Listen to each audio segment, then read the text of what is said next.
Hello, c'est encore moi. Alors, cet après-midi et ce soir, j'ai eu envie de faire de l'écriture automatique, donc j'ai pris mes petits papiers, et mes stylos et je suis lâchée. J'ai obtenu un dessin aujourd'hui que je vais vous montrer. Et je ne sais pas comment vous présenter le bébé là. Je ne sais pas comment vous le présenter. En faisant le dessin, je ne pense à rien. Je vide ma tête et je laisse ma main aller. Et ça a fait un peu spécial. Je vais vous le montrer. Qui comme ça, au premier coup d'œil, ne signifie pas grand-chose. Mais c'est dans ma tête que ça bouillonne. Alors, je vais vous montrer. Voilà. Ça a fait cette figure-là. Après, je vous montrerai le calque, parce que sur le calque, je prends des notes. Ça a fait cette figure-là. Qui, comme ça... bon. C'est une toile... C'est un dessin... comment dire... inexplicable. Comme ça, à brûle pour point. Mais, je vais vous montrer comment il est parti. Il est parti d'ici, là, de cette pointe-là, se dérouler là, il est parti là. Il a dessiné un premier personnage, ici. Premier personnage. Voilà. Il a bouclé, il est redescendu, il a encore redescendu dans le personnage, il a noirci le personnage. Alors, il y a un lien qui va jusqu'à un deuxième personnage qui est ici. Et ce lien qui va dans un sens va aussi dans l'autre. Il y a un lien réciproque entre les deux. Bon, si on part du début du parcours, on démarre ici, une petite boule d'énergie là, des vrilles d'énergie, de vibration, des vrilles de vibration, paf, un cercle.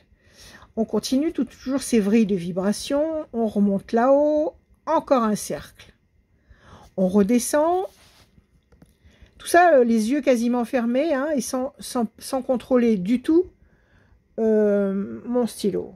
Je descends, un cercle encore une petite boucle, ça remonte, ça revient, une boucle encore une fois, ça revient dans le personnage, ça redescend, ça redescend, ça redescend, ça redescend. Ici, encore une fois, une boucle et ça se termine ici. Voilà. Donc, quand j'ai regardé ça, ce qui m'a sauté aux yeux, c'est la présence de ces deux personnages. Alors, je suis partie d'un postulat simple et bien connu de la science de la physique quantique, c'est que toutes les particules sont dédoublées.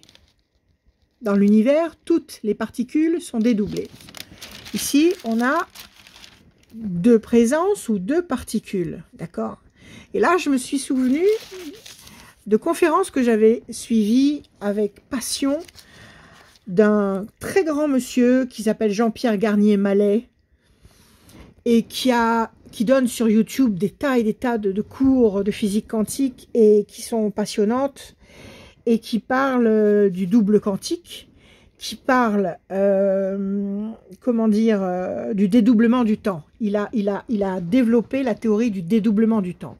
Donc j'ai mis ces idées sur mon dessin et donc toujours en partant de ces deux petits bonhommes là, qui pourraient être, bon, on va pas faire de la langue de bois, on va y aller direct. Allez, à mon avis, c'est un personnage ici et son double.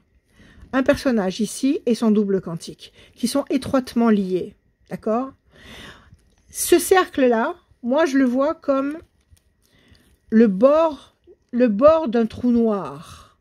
Vous savez, il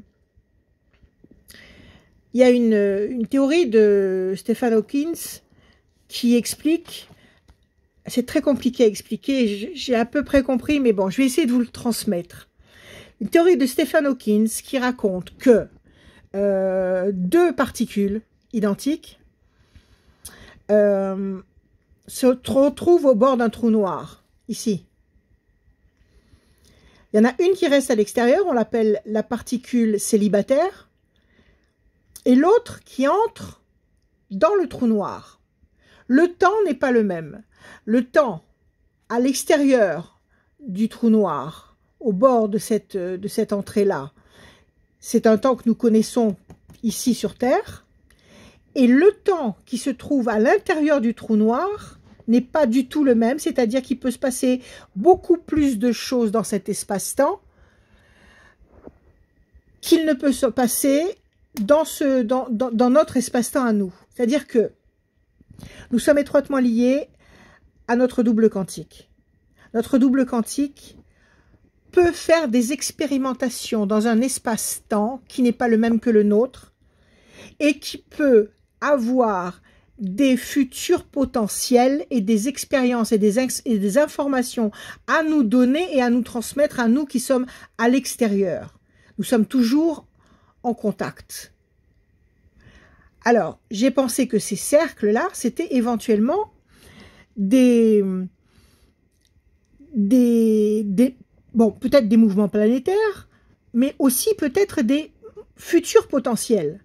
Ça peut être des mondes, ça peut être des informations, mais ça peut être, pour reprendre les explications que je ne peux pas vous redonner avec le même génie que Jean-Pierre Garnier-Mallet. Ce personnage-là est en lien avec des situations différentes. Vous voyez les cercles qui reviennent, des boucles, des situations. Moi, je l'interprète comme ça. Encore une fois, ici. Donc ça, ce sont des situations potentielles, ces cercles. Donc c'est un panel de possibilités que notre double quantique dans le trou noir, parce qu'il y a une façon de comptabiliser le temps qui n'a rien à voir avec la façon dont nous comptabilisons le temps, nous, quand on est à l'extérieur du trou noir, il peut vivre beaucoup plus de choses en très peu de temps. C'est-à-dire, c'est difficile à expliquer, c'est-à-dire que lui, il bascule, le double quantique, il bascule dans cet espace-temps où il a une vue synoptique de tous les potentiels possibles, de tous les futurs potentiels possibles, dans une autre réalité, et il nous transmet les informations. Et vous allez me dire, quand nous transmet-il les informations? Il nous transmet les informations pendant notre sommeil paradoxal. Le sommeil paradoxal, c'est la phase de sommeil qui intervient après le sommeil réparateur. Et je me dis qu'actuellement, en ce moment, on se traîne tous, on est tous fatigués, on est tous en train de chercher le repos, la récupération et le sommeil. On est tous en quête de sommeil. Je parle pour moi, mais je sais que beaucoup de personnes se plaignent de ça. Donc je me dis qu'en ce moment, les éléments nous incitent à dormir beaucoup. Dormir beaucoup, pourquoi? Pour atteindre cette phase le plus souvent possible de sommeil paradoxal, au cours de laquelle on peut entrer en contact avec notre double quantique qui va pouvoir nous donner des informations sur des futurs potentiels. Et à nous, après, une fois qu'on a réceptionné ces informations, à nous de savoir les interpréter à travers nos rêves, à travers nos ressentis, pour pouvoir faire quoi? Pour pouvoir changer notre futur. Et c'est ce que Jean-Pierre Garnier nous explique, c'est que nous sommes ici, sur cette planète, pour pouvoir changer le futur. Alors moi je pense que ce dessin tout bête, qui a l'air de ressembler à rien, eh ben à mon avis il est en train de me raconter ce que Jean-Pierre Garnier-Mallet dit dans toutes ses conférences, et c'est fabuleux, c'est passionnant. Alors, on va dire que je suis là, ou que vous êtes là, et que votre double quantique est à l'intérieur du trou noir. Ça, c'est la théorie de Stephen Hawking. Je sais plus comment, la théorie du trou noir, je sais plus, bon, je me rappelle plus du titre, peu importe. Donc, qui explique ça avec la particule célibataire qui reste à l'extérieur, le double quantique qui rentre à l'intérieur du trou noir et qui part dans des dimensions infinies, des futurs, et il peut avoir une vue de tous les futurs potentiels et nous transmettre en Wi-Fi pendant le sommeil paradoxal et nous transmettre les bonnes informations. Donc, nous sommes dans un temps imperceptible, le double quantique est dans un temps infini. C'est-à-dire que pendant, on va prendre un exemple tout bête, admettons que nous, dans notre temps à nous, on passe une nuit de sommeil, mais que dans le temps infini où se trouve le double quantique dans le trou noir, il va passer 1000 ans, 2000 ans, je ne sais pas, 100 ans, 200 ans, peu importe. Il va pouvoir passer beaucoup plus de temps que nous. Il dispose de beaucoup plus de temps que nous. Et c'est ça qui lui permet d'avoir une vue synoptique de toutes les possibilités, de tous les potentiels. Donc c'est ça en fait. Moi, à mon avis, ce dessin, c'est ça. C'est la théorie de Jean-Pierre Mallet. Alors, qu'est-ce que j'ai noté d'autre? Donc le double quantique. Le double quantique, c'est aussi la théorie des jumeaux de Langevin. Vous savez, ces fameux jumeaux qu'on place dans un... Il y en a un qui reste au sol et un qui est dans une fusée qui va à la vitesse de la lumière. Et celui qui reste au sol vieillit et celui qui est dans la fusée et qui part à la vitesse de la lumière dans l'espace ne vieillit pas. C'est-à-dire que quand le jumeau revient auprès de son premier jumeau qui est resté sur Terre, l'un est vieux, celui qui était sur Terre est vieux, celui qui revient n'a pas vieilli. Donc, c'est cette histoire de dédoublement du temps. C'est-à-dire que nous, dans la matière, ici, on vieillit, on a un espace-temps, un rythme de temps particulier où on vieillit, et lui, le double quantique qui bascule dans le temps imperceptible et qui peut expérimenter des tas de possibilités pour nous envoyer l'information. Voilà, moi ce dessin-là, moi je le ressens comme ça. Alors, qu'est-ce que j'avais noté d'autre? Il y a deux observateurs, oui, voilà, toujours dans la théorie de Jean-Pierre Mallet, j'espère qu'il ne m'en voudra pas de saboter comme ça son travail, parce que j'arrive pas à l'expliquer comme lui le fait, lui c'est magnifique. Donc, deux observateurs ici, face à face et en relation étroite, dans deux temps différents. Deux observateurs dans deux temps différents. Voilà. Donc, le but de ce dessin, pourquoi on me fait dessiner ça? Ça veut dire, mais toi, en relation avec ton double quantique, sois très attentive à ce que ton double quantique est en train de te dire. Parce que le temps s'accélère et qu'il est de plus en plus facile de passer de la théorie du double quantique à notre réalité. Alors, ce qu'il explique aussi, Jean-Pierre Garnier-Mallet, c'est que il y a des cycles de dédoublement du temps. Des cycles de dédoublement du temps qui durent 25 000 ans. Et il se trouve qu'on arrive à la fin d'un cycle de dédoublement du temps. Et c'est pour ça que tout se précipite. C'est pour ça que tout se transforme. C'est pour ça qu'on a cette sensation de chamboulement général. On est en train de changer. C'est pas la fin du monde. C'est pas la fin du monde. C'est la fin d'un cycle de dédoublement du temps. Donc il est temps pour nous d'avoir le réflexe, avec conscience et en pleine conscience, d'être très attentif aux informations que peut nous transmettre notre double quantique pendant nos sommeils paradoxaux. Je pense que ce dessin, mes amis, n'est pas le dessin d'une folle. Je pense que ce dessin, il fait référence à cette sublime théorie du dédoublement du temps que je vous ai expliqué comme j'ai pu, parce que je suis pas physicienne quantique. Le schéma, il est simple. Il y en a un qui reste ici, parce que toutes les particules sont dédoublées dans l'univers. Donc, nous avons un double quantique quelque part dans l'univers. Il y en a un qui reste ici, je reste ici, mon double quantique, il est là-bas.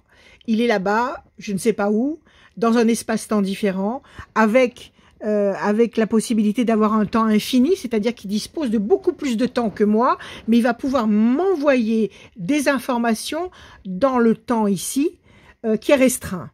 Et tout s'accélère parce que nous arrivons à la fin d'un cycle de dédoublement du temps de 25 000 ans. Donc voilà, ça fait référence à ça.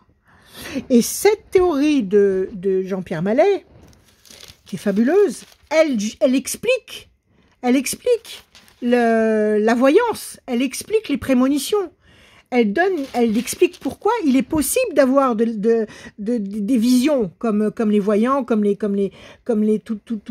les médiums, tous les gens suprasensibles qui ressentent des trucs. Voilà, c'est par ce biais-là, par ce moyen-là, qu'on capte des informations qui viennent d'une autre dimension et qui nous arrivent.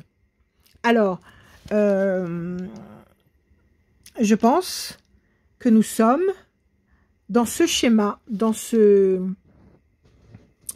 nous sommes dans ce scénario-là. Qu'est-ce que j'ai noté? 2 personnages reliés, 2 particules identiques. Est-ce que c'est un double énergétique? Est-ce que c'est une sortie du corps?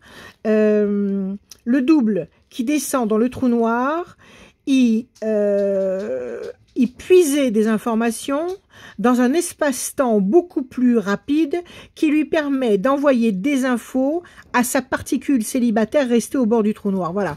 Alors, écoutez, je me débrouille avec ce que je peux, mais ça veut dire autre chose aussi.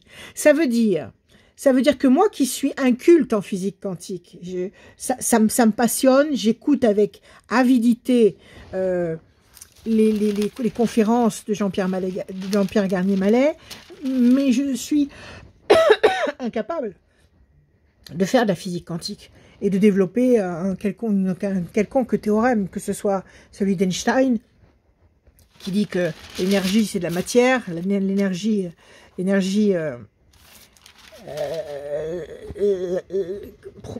comment dire, la matière, vous voyez, je patauge. Mais ça veut dire quoi que je patauge? Je patauge, mais j'atteins quand même cette réflexion-là. C'est-à-dire que moi qui suis inculte en physique quantique, j'ai pu faire le lien dans les ténèbres de mon ignorance. J'ai pu faire le lien entre ce dessin qui est sorti de mon stylo tout à l'heure parce que j'avais terriblement envie de le faire. Je tenais pas en place, il fallait que je me mette à me laisser aller à dessiner. Je peux faire le lien entre ce dessin qui est sorti spontanément, donc sans aucune forme d'intelligence. Il est sorti instinctivement, le dessin. Et cette information qui m'est tombée dessus il y a quelques mois en arrière, d'un très haut niveau, mais que j'ai quand même réussi quelque part à comprendre, et j'ai réussi, moi, l'inculte, à faire le lien entre les deux. Ça veut bien dire qu'on arrive à un certain niveau. Ça veut dire que toutes ces notions, aussi complexes soient-elles, eh bien, on commence à avoir la possibilité de les aborder. On n'est pas obligé, on n'est plus obligé d'avoir des connaissances infinies pour aborder des notions de ce niveau-là. Et ça signifie bien qu'on arrive à un niveau très particulier. Donc, je pense qu'il faut qu'on se mette très sérieusement, mais je le fais déjà depuis pas mal de temps, en relation consciente avec le double quantique. J'ai toujours été hantée par la notion du double. Quand j'ai écrit Murdo, c'était des doubles, c'était des jumeaux qui étaient identiques et qui communiquaient comme ça sans avoir besoin de parler. J'étais non pas hantée, mais habitée par cette notion, par ce manque du double. D'accord ? Le temps est passé, et là maintenant j'ai découvert il y a quelques mois en arrière cette histoire de double quantique qui m'a complètement parlé. Ça me parle dans mon ignorance, ça me parle. Donc il y a quelque chose ici. Et la conclusion de cette prise de conscience douloureuse, difficile, parce que c'est périlleux pour moi de me lancer là-dessus, parce que je suis pas du tout capable de vous expliquer des théorèmes quantiques. Mais la conséquence, c'est que il faut, en toute conscience, prendre en considération cette connexion avec le double quantique. Parce que ce double quantique est en train de nous donner, maintenant que nous arrivons à la fin de ce cycle de dédoublement du temps, 25 000 ans, il est en train de nous donner les meilleurs éléments pour que nous, dans notre présent, ici, nous puissions faire les meilleurs choix pour changer notre futur, pour que notre futur soit meilleur. Voilà, donc c'est ça. Je vais mûrir encore tout ça, je vais certainement revenir dessus, mais je pense que c'est un encouragement. Moi, je le vis comme un encouragement. C'est un encouragement. Avec les petits moyens que j'ai, c'est un encouragement, c'est-à-dire que tel qu'on est, sans vouloir s'approprier des qualités qu'on n'a pas, tel qu'on est, on est capable d'atteindre des raisonnements aussi subtils que ça, des réalités aussi subtiles que ça.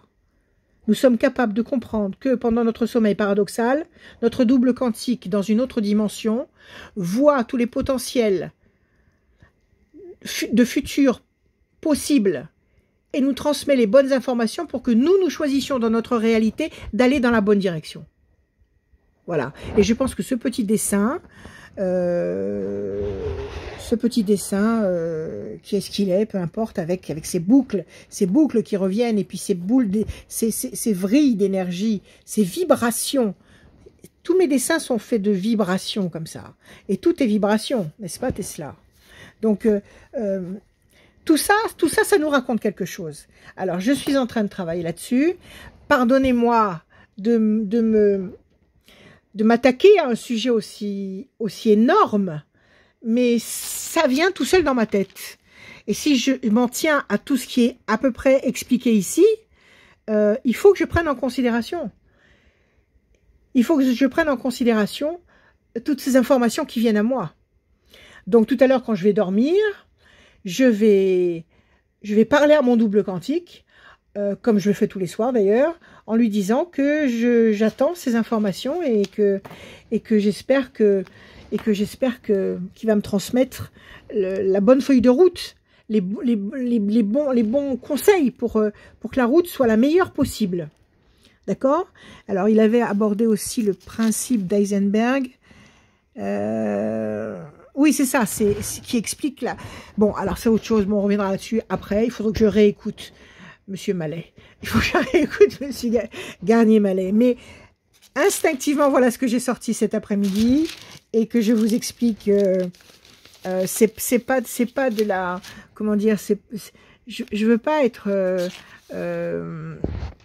comment dire, manquer d'humilité. Je veux pas manquer d'humilité, mais je veux quand même prendre en considération ce que j'ai fait. Là, j'ai encore pris des notes. Alors, oui, c'est une décorporation, parce que chaque nuit, et ça dans tous les textes anciens, il est reconnu que la nuit, l'âme sort du corps. Pendant le sommeil, donc pendant la phase de sommeil paradoxal, l'âme sort du corps, elle part dans les univers supérieurs chercher des informations. C'est exactement le reflet de la démonstration de Jean-Pierre Mallet. Donc, pourquoi la décorporation? La décorporation, dans le sommeil paradoxal, dans un temps d'inconscience, on prend cette réalité en compte pour comprendre qu'il y a un temps 1, un temps 2 et un temps 3.